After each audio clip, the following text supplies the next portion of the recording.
Sejam bem-vindos ao programa Estudo na Palavra, uma explanação de estudos bíblicos tendo como foco a cruz de Cristo.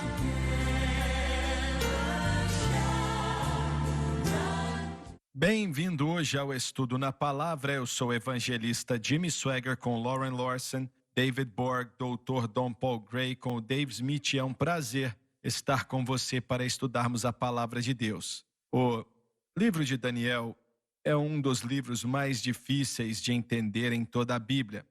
Ao mesmo tempo, é um dos mais interessantes. Vamos continuar do versículo 15, foi aonde paramos no programa passado. Daniel capítulo 7, versículo 15, Lauren, por favor.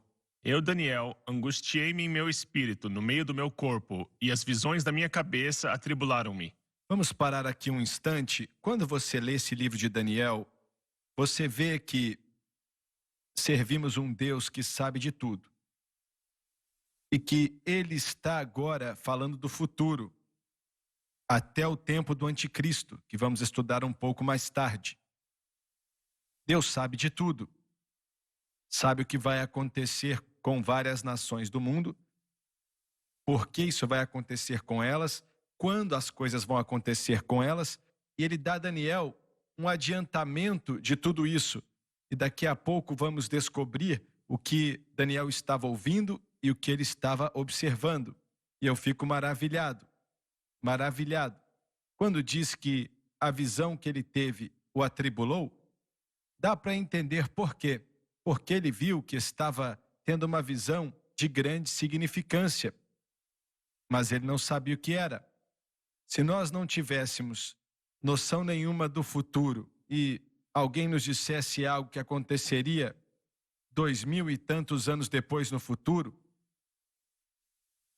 nós também ficaríamos atribulados, sem saber como agir. Mas estou tentando dizer que servir a Deus é a maior coisa na face da terra. E você está servindo alguém que sabe de todas as coisas, que sabe de cada acontecimento antes dele acontecer e quando ele acontece. Então, estamos em suas mãos e Ele nos ama muito, somos parte do corpo de Cristo. Então, enquanto lemos isso aqui, vamos descobrir o que vai acontecer. Agora, já se passaram 2.500 anos desde que Daniel teve essas visões. Só que vamos estudar um pouco o que vai acontecer em um futuro próximo. Pense nisso. Esse é o único livro do mundo, a Bíblia, que nos fala de observações de coisas que acontecerão no futuro. Falando do futuro próximo e do futuro eterno, que nunca vai acabar. Estamos estudando agora, nos nossos estudos de quarta noite, o livro de Apocalipse. E como a Nova Jerusalém, Deus vai trocar a sede dele do planeta céu para o planeta terra. Sei que não estamos acostumados a ver sendo chamado de planeta, mas é um planeta. E tem cavalos espirituais lá, tem ruas de ouro, cidades, etc. e etc. E ele vai mudar a sua sede do planeta céu para o planeta terra. E quando você olha para as dimensões desse negócio, a Nova Jerusalém, com 1.500 milhas de largura, 1.500 milhas de comprimento, e isso já é o bastante, mas vai ter 1.500 milhas de altura. E sei que a maioria do mundo não acredita nisso, vão dizer que não é verdade, e por aí vai. Isso é verdade, a palavra de Deus é fiel e verdadeira. Então, quando você pensa em alguém grande assim, grandioso, onisciente, que sabe de todas as coisas, passado, presente e futuro, onipotente, querendo dizer que Ele é todo-poderoso e pode fazer qualquer coisa, Ele pode fazer infinitamente mais do que aquilo que pedimos ou pensamos. Imagina só. E que alegria é viver para Ele. Que prazer é conhecê-lo. E quão grato eu estou porque eu fui salvo. E eu penso muitas vezes que minha mãe e o meu pai aceitaram a Jesus em uma pequenina Assembleia de Deus que cabiam mais ou menos 50 pessoas, se é que cabia isso tudo. E como eles aceitaram a Jesus, e muitas vezes me perguntei aonde eu estaria agora se eles não tivessem feito isso. Qual teria sido o meu futuro se eles não tivessem feito isso? Porque crianças que têm os pais cristãos são muito abençoadas, extremamente abençoadas. Porque, no fim das contas, e eu acredito nisso, que se os pais se agarrarem a Cristo, mesmo os filhos não estando salvos, eles vão acabar aceitando a Cristo, mais cedo ou mais tarde, mas eles vão aceitar a Cristo. Servir a Deus é um privilégio incomparável. Conhecê-lo e ter Ele operando na vida de alguém. E se você não conhece Ele como seu Salvador hoje, você deve consertar essa situação muito em breve, pois você está perdendo muito tempo. Muito bem, versículo 16, a não ser que vocês queiram falar algo do versículo 15. Aproximei-me de um dos que estavam perto e perguntei-lhe a verdade de tudo isto. Então ele me contou e fez-me saber a interpretação dos assuntos. A frase, um deles que estava ali, fala dos números incontáveis que estavam diante do trono de Deus. Possivelmente era Gabriel, mas não temos como provar. Vocês acham que pode ter sido um crente e não um anjo, que era um crente de pé ali? Eu acho que não, porque o que ele estava perguntando, o desejo era que quem respondesse teria conhecimento dessas coisas. E sei que todo crente ali tem algum conhecimento, mas não acho que tem o tipo de conhecimento que Daniel queria que fosse mencionado para ele naquela época. Vocês veem de outra maneira? Eu concordo com o senhor. Eu creio que se tratava de um ser angélico. Certo, muito bem. A frase, um deles que estava ali, se refere a um dentre um número incontável daqueles que estavam diante do trono de Deus. Pode ser Gabriel, mas não temos prova. E o trono de Deus, você vai entender melhor como funciona no livro de Apocalipse, mas é algo que vai além de nossa compreensão. Vemos um certo diagrama na palavra de Deus, mas não, um dia iremos ver, um dia iremos observar e vamos ser capazes de observar para todo sempre o quanto quisermos aqueles querubins diante do trono de Deus dizendo: Santo, Santo, Santo é o Todo-Poderoso que era, que é e que há de vir. E eles fazem isso, quero dizer que deve ser um grupo ou grupos de querubins, não são os mesmos que estão ali o tempo inteiro, mas eles são substituídos, não porque se cansam, mas não consigo imaginar que sejam os mesmos dois para sempre, os mesmos anjos eternamente. Irmão Swagger, a visão da sala do trono, e novamente temos que consultar o Apocalipse e talvez até mesmo adicionar como eu posso dizer, uma interpretação cuidadosa, mas os anciãos estão ao redor do trono, começando no versículo 9.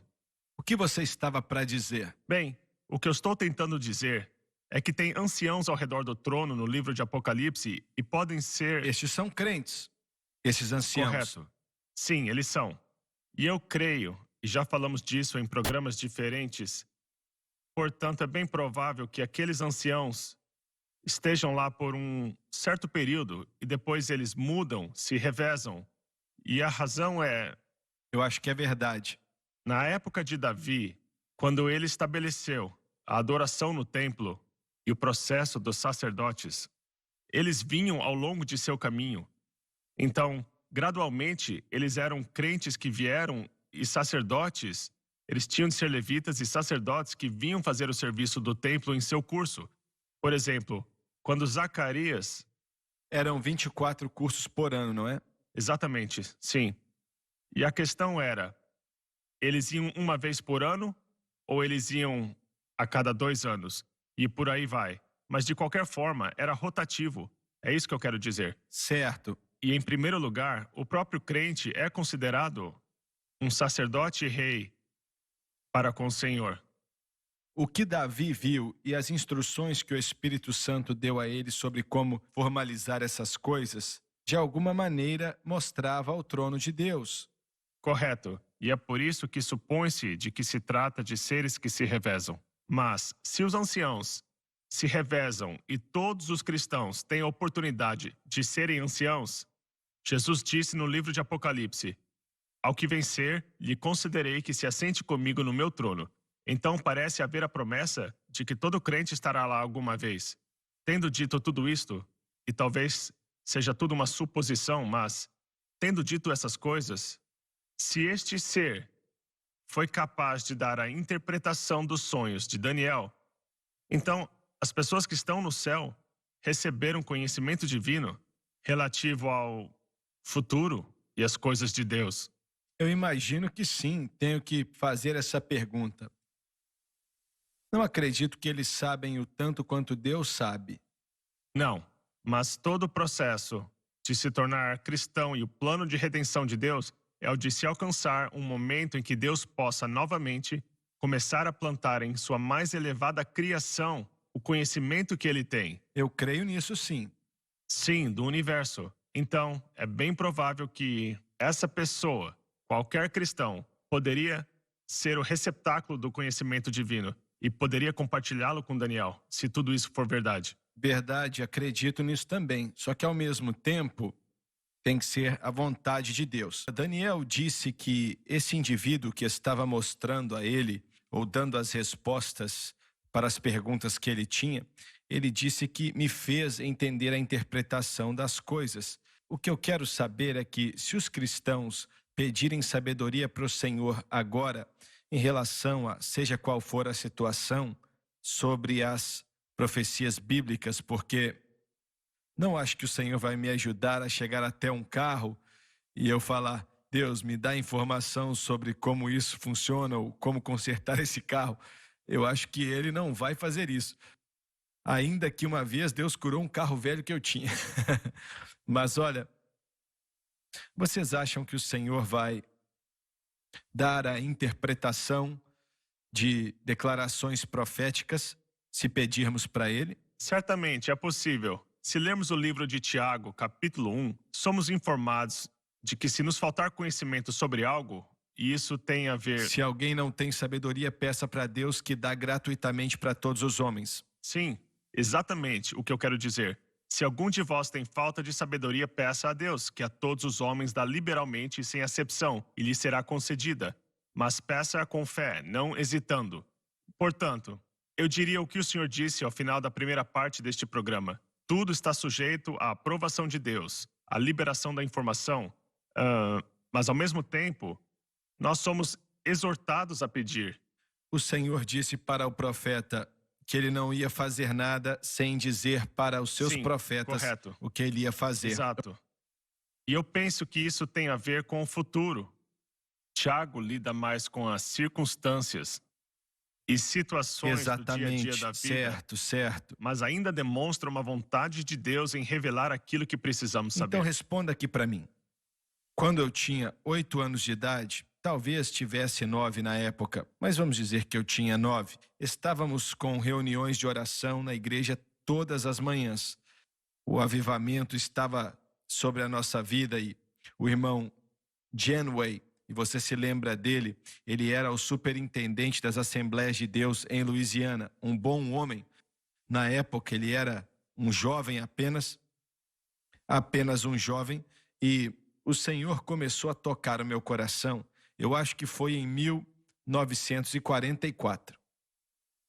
E em uma profecia, o Senhor me usou. Eu era uma criança, tinha 8, talvez tinha 9 anos de idade, que uma bomba estava sendo inventada, que seria tão poderosa que uma bomba destruiria toda uma cidade. E agora, eles estavam trabalhando na bomba atômica, mas ninguém sabia. Era um segredo só para o governo. estavam desenvolvendo ela no Novo México e o projeto de Manhattan também lá em Nova York. E é claro que quando as bombas foram lançadas, todo mundo descobriu aquilo um ano depois ou alguns meses depois e por aí vai. Porque o Espírito Santo daria a uma criança esse tipo de informação? Aquilo não dizia bomba atômica, mas a profecia foi que uma bomba destruiria toda uma cidade. E claro que, como criança, eu não sabia de nada assim, mas na realidade a maioria dos adultos também não sabiam, não entendiam, senão alguns escolhidos na nação. Agora, por que o Senhor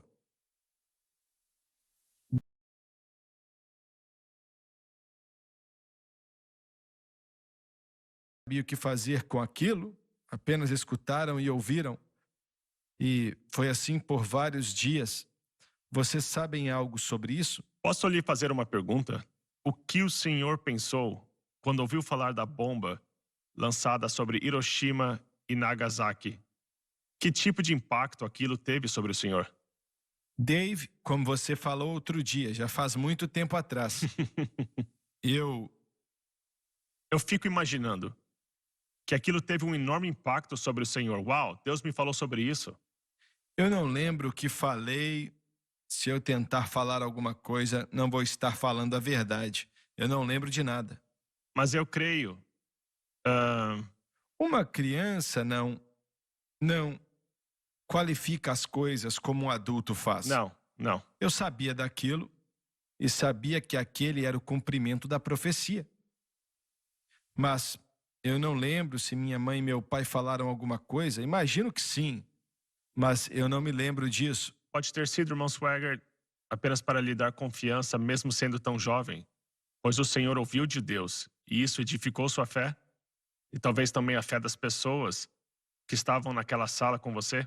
Com certeza serviu para isso. Claro, pode sim ter sido esse o objetivo. A mim me parece bastante assustador devido ao que aconteceu. Mas, irmão Swagger, isso aconteceu quando o senhor estava na igreja? Sim, estávamos na igreja. Na hora do culto, Não, era uma reunião de oração. um encontro de oração. Então o Espírito concedeu que o senhor falasse? Não, foi uma profecia. Ok, então o senhor proferiu uma profecia Certo, quando o senhor tinha 9 anos, em frente aos adultos? exatamente. O que eles acharam daquilo? Bem, olha, quando ouviram, Você se lembra? eles esperaram para ver o que ia acontecer, porque eu não disse uma data. Certo. E nenhum adulto disse nada no sentido de afirmar ou questionar aquilo ou algo do tipo? Não, mas eu sei que o pastor era a primeira igreja dele, ele tinha se formado na Southwestern e era um jovem que amava a Deus, ele era de Deus sim. E ele encorajava o mover do Espírito Santo. Mas não me lembro que ele falou alguma coisa assim. Na verdade, como eu disse, fazem 75 anos. Por acaso era o irmão Janeway? Ele era um evangelista, mas naquela época não estávamos naqueles cultos de avivamento. Ele apareceu um pouco depois, ou um pouco antes, não me lembro bem, mas já fazem mais de 75 anos. Se isso acontecesse hoje, todos nós, primeiramente, ficaríamos muito interessados. Mas iríamos perguntar à criança: querido, o que está acontecendo? Você ouviu isso em algum lugar? De onde você tirou essa ideia? Nós questionaríamos a criança, mas Ninguém me perguntou nada. ninguém, nem a sua mãe o puxou de lado e disse: Jimmy, você ouviu algo? O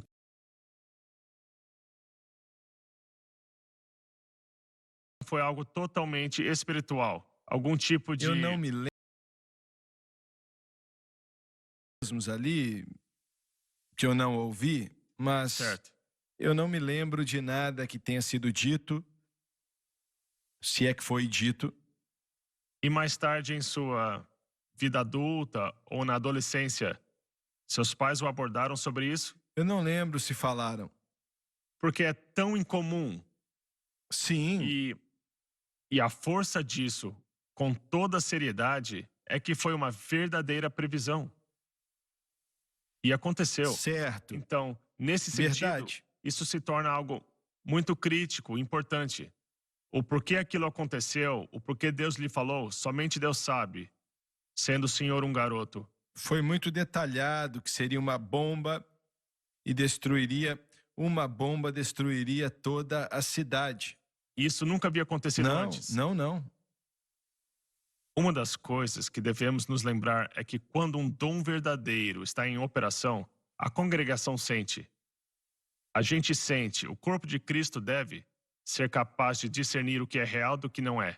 E eu não tenho dúvidas de que isso foi sentido, mesmo que o dom tenha sido dado em meio a uma reunião de oração. Ouvimos coisas, às vezes, que nos fazem questionar, seja na igreja ou reunião de oração, e que depois descobrimos que não são do Espírito. Mas as coisas que sabemos que são de Deus, nós sentimos. E mesmo que nós não entendamos, sabemos que elas são de Deus. E então Certo. esperamos e verificamos como essas coisas operam. Cronologicamente, o senhor tinha 9 anos, então era 1944. A bomba foi lançada em 1946? 45. Em 45, portanto, um ano depois. Então aquilo certamente fez seus pais ou outras pessoas virem e dizerem: precisamos falar sobre isso. Ao menos entre eles mesmos. Eu lembro muito pouco, porque a minha avó era uma mulher que amava a Deus. E a mãe do Mick Gillis também estava lá. E ela era uma santa de Deus, viu? Vou te contar. E faz tanto tempo que nada aconteceu assim que me fizesse lembrar. E eu era criança, não me desviei, sabe? Não passou pela minha cabeça assim, de onde veio isso, ou porque o Senhor disse aquilo, e porque eu era criança. E uma criança não pensa como um adulto. Em poucos meses, aconteceu exatamente daquele jeito. Nagasaki, Hiroshima. Veja, se um de nós fosse seus pais, após aquele ocorrido, e um dos meus diáconos em Dallas, o irmão Howell, ele esteve lá e estava envolvido com o avião, com a preparação do avião, com o envio da bomba para aquele lugar. Veio de Saipan e depois de lá para o... Acho que saíram da ilha de Tinian. Ele estava lá, trabalhando naquela ilha. Mas, se algum de nós estivesse lá, após ouvir isso, nós certamente conversaríamos entre nós e diríamos: uau, nosso Tenho filho certeza disse que eles isso. falaram E veja o que de algo aconteceu. desse tipo. Eles certamente falaram entre si mesmos. Foi coisa de Deus. Hoje acho que sim, pois não ouvi ninguém falar nada, mas eles falaram: se for de Deus, ou podiam ter falado isso, Sim. né? Muitas vezes me pergunto por que Deus daria isso para uma criança de 9 anos. E eu não sei. O nosso tempo acabou e não perca o próximo programa.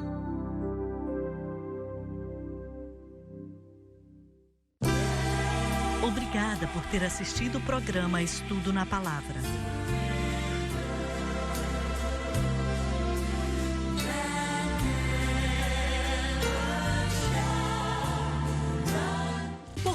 Patrocinada pelos ouvintes. Esta é a Rede Som Live.